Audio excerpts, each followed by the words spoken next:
और आज की कहानी है हॉन्टेड ससुराल।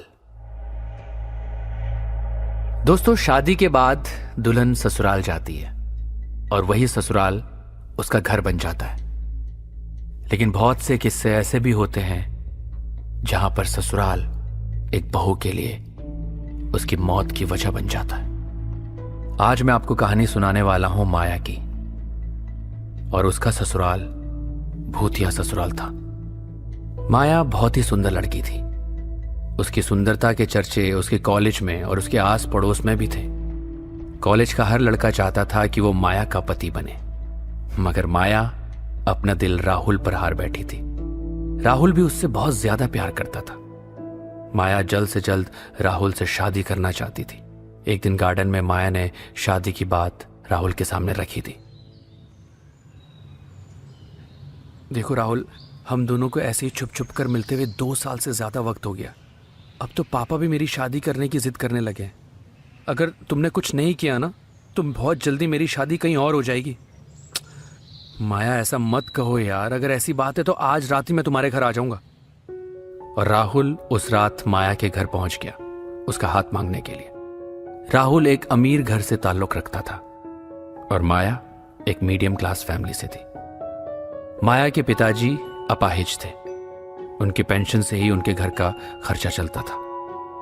राहुल से मिलकर वो शादी के लिए तुरंत राजी हो गए और कुछ ही दिनों में माया दुल्हन बनकर राहुल के घर पर आ भी गई। माया का स्वागत राहुल की मां रुक्मणी और राहुल ने बड़े धूमधाम से किया। घर पहुंचकर माया ने कहा, राहुल, मुझे तो पता ही नहीं था तुम्हारा घर इतना बड़ा है।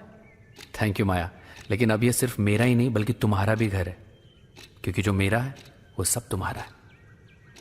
लेकिन माया को एक बात बहुत ही अजीब लग रही थी कि राहुल का घर शहर की आबादी से बिल्कुल अलग वीराने में बना हुआ था। राहुल, तुमने अपने घर को इतनी सुनसान जगह पर क्यों बनवाया है? एक्चुअली माया, जब से पापा इस दुनिया से गए हैं ना, तब से मेरी माँ को लोगों से ज्यादा घुलना मिलना पसंद नहीं है। उन्हें तन्हाई ज्यादा पसंद है। उस घर की नौकरानी डिम्पी माया का बहुत ज्यादा ख्याल रखती थी।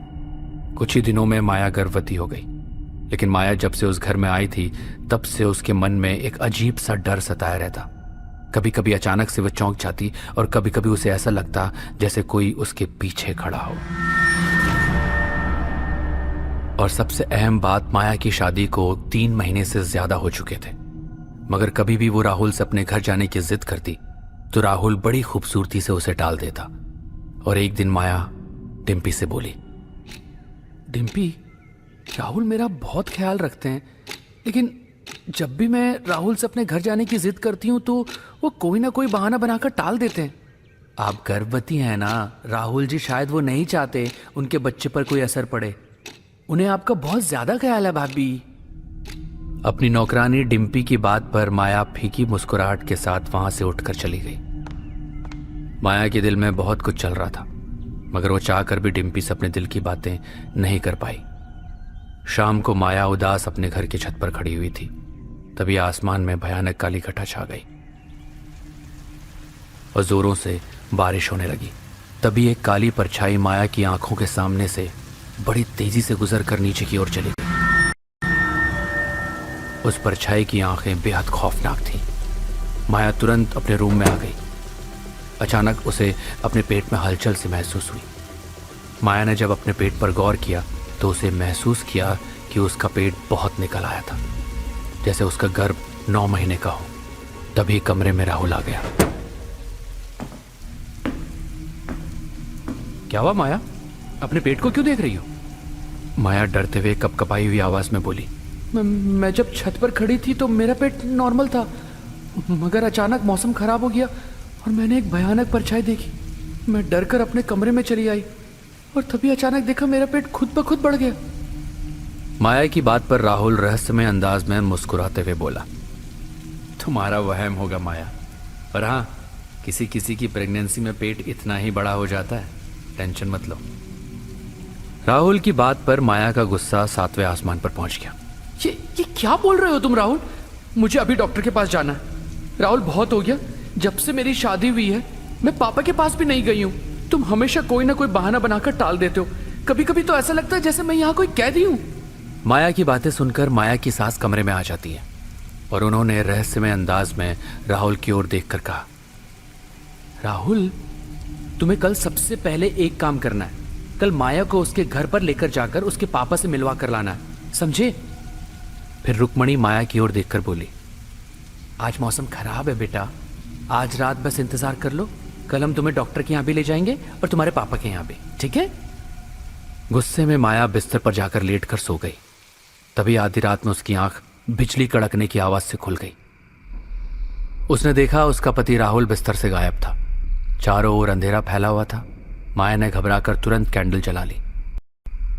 तभी उसके कानों में चपड़ चपड़ की आवाज सुनाई दी, जैसे कोई जानवर किसी को खा रहा है। माया डरती हुई उस आवाज की ओर चल दी। तभी उसकी नजर ड्राइंग रूम के बगल में एक रूम पर पड़ी, जहां से हल्की हल्की मोमबत्ती की रोशनी आ रही थी। माया धीरे धीरे कदमों से उस रूम की ओर चलती रही।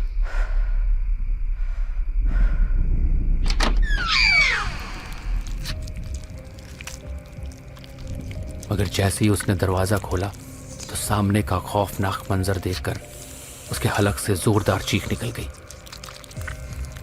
उसने देखा उसकी सास रुक्मणी, डिम्पी और राहुल एक मरे हुए इंसान की लाश को चबा चबा कर खा रहे थे। मोमबत्ती की रोशनी में उन सब के चेहरे बेहद भयानक थे। उन सब की नजरें जैसे ही माया पर पड़ी, वो सब वहशी अंदाज में हंसने लगे।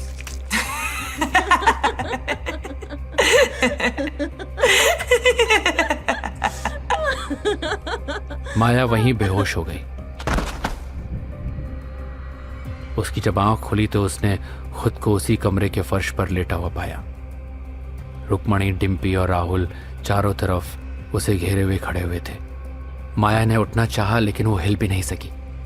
राहुल ने मुस्कुराते हुए डिम्पी की ओर देखकर कहा, तुम्हारा अंदाजा सही था डिम्पी, बच्चा आज ही हो जाएगा। तभी डिम्पी बोली, तुम्हारी बहन का अंदाजा कभी गलत नहीं होता राहुल। माया चीखती हुई बोली, कौन हो तुम लोग?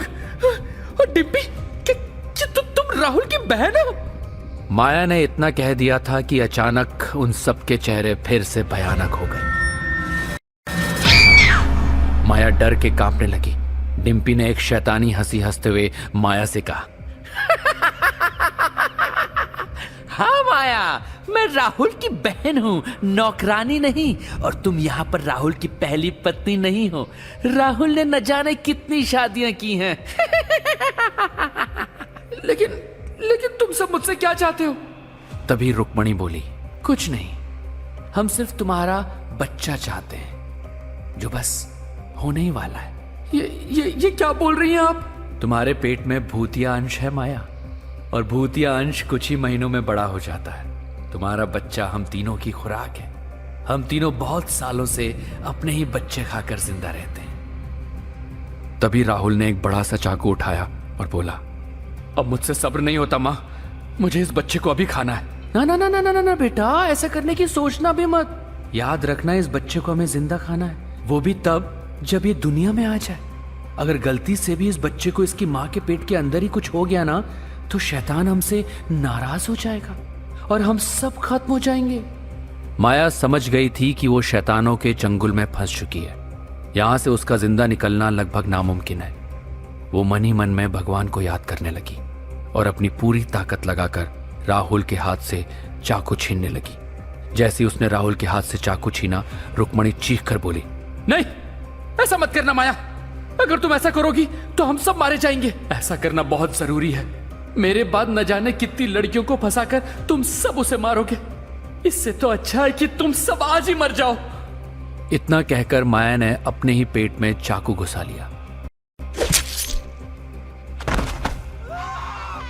पेट में चाकू घुसते ही तीनों बुरी तरह से चीखने लगे। देखते ही देखते उन तीनों के शरीर में आग लग गई।